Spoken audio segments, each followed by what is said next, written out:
IRS wraps up its 2023 Dirty Dozen list. Every year, the IRS compiles a list of common scams that taxpayers may encounter, its so-called Dirty Dozen. 1. Employee retention credit claims. The IRS highlighted these schemes from promoters who have been blasting ads on radio and the internet touting refunds involving employee retention credits. Additionally, some of these advertisements exist solely to collect the taxpayer's personally identifiable information in exchange for false promises. 2. Phishing and Smishing. Taxpayers and tax professionals should be alert to fake communications from those posing as legitimate organizations in the tax and financial community, including the IRS and the states. 3. Online account help from third-party scammers. Swindlers pose as a helpful third party and offer to help create a taxpayer's IRS online account at irs.gov. 4. False fuel tax credit claims. The fuel tax credit is meant for off-highway business and farming use and, as such, is not available to most taxpayers.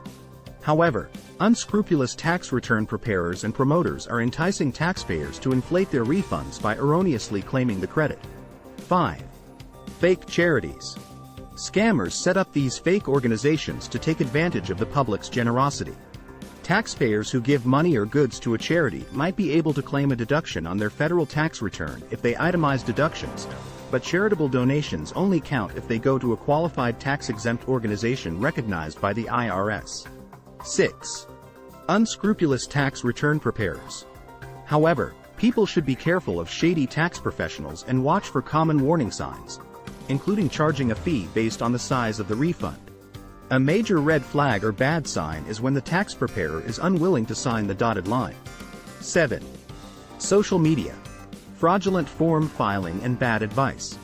Social media can circulate inaccurate or misleading tax information, and the IRS has recently seen several examples. These can involve common tax documents like Form W-2 or more obscure ones like Form 8944. Both schemes encourage people to submit false, inaccurate information in hopes of getting a refund. 8. Spearphishing and cybersecurity for tax professionals. Spearphishing is a tailored phishing attempt to a specific organization or business. The IRS is warning tax professionals about spearphishing because there is greater potential for harm if the tax preparer has a data breach. 9. Offer in compromise mills. Offers in Compromise are an important program to help people who can't pay to settle their federal tax debts. But mills can aggressively promote offers in compromise in misleading ways to people who clearly don't meet the qualifications, frequently costing taxpayers thousands of dollars. 10. Schemes aimed at high-income filers. Charitable remainder trusts are irrevocable trusts that let individuals donate assets to charity and draw annual income for life or a specific period.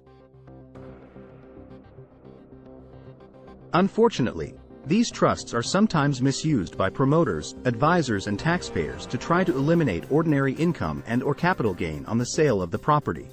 High net worth taxpayers are also tempted to be part of schemes which put off reporting a gain when they sell a property that has gone up in value.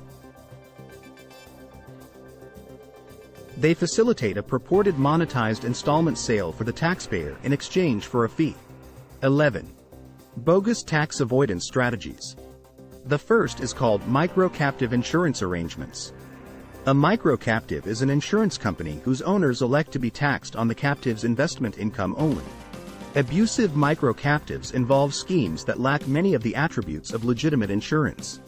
These structures often include implausible risks, failure to match genuine business needs and, in many cases, unnecessary duplication of the taxpayer's commercial coverages. The second in the list is syndicated conservation easements. These are shady schemes to take benefit under Section 170 of IRC. 12. Schemes with international elements. Offshore accounts and digital assets. The IRS continues to scrutinize attempts to hide assets in offshore accounts and accounts holding digital assets, such as cryptocurrency. Asset protection professionals and unscrupulous promoters continue to lure U.S. persons into placing their assets in offshore accounts and structures saying they are out of reach of the IRS. Another kind of scam that is being advertised is the Maltese individual retirement arrangements misusing treaties. These arrangements involve U.S. citizens or residents who attempt to avoid U.S. taxes by contributing to foreign individual retirement arrangements in Malta, or potentially other host countries. Similarly, Puerto Rican and foreign captive insurance schemes are used to lure U.S.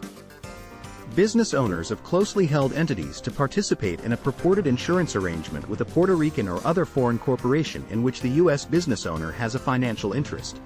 The U.S. business owner, or a related entity, claims a deduction for amounts paid as premiums for insurance coverage provided by a fronting carrier, which reinsures the coverage with the Puerto Rican or other foreign corporation.